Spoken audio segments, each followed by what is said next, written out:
J'ai commencé par étudier à la Polytech à Mons. Je voulais être ingénieur civil, donc je suis resté là-bas quelques années, 5 ans.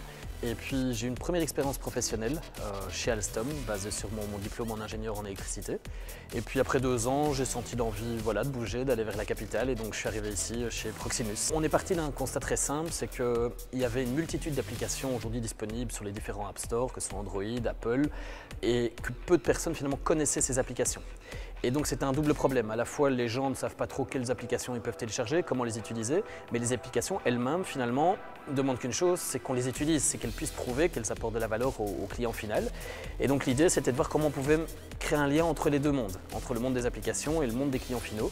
Et donc on a créé cette plateforme, cette solution qui permet aux applications de rentrer en contact avec nos clients finaux via de la recommandation, une opportunité aussi d'offrir des offres aux clients finaux, de sorte qu'ils puissent créer ce fameux lien entre le client et l'application.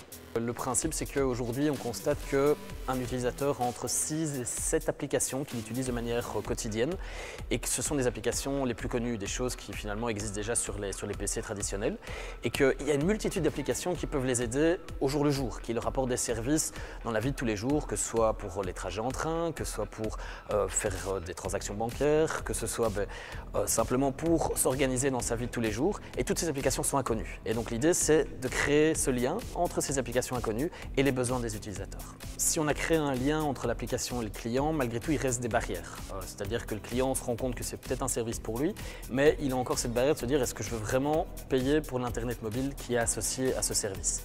Et d'un autre côté, les applications qui veulent se faire connaître, elles ne demandent qu'une seule chose, c'est de pouvoir effectivement s'assurer que le client n'a pas de barrière pour pouvoir les utiliser, ces applications. Et donc, aujourd'hui, l'idée, c'est aussi de créer des offres vers ces applications pour qu'elles puissent sponsoriser le trafic mobile des clients finaux.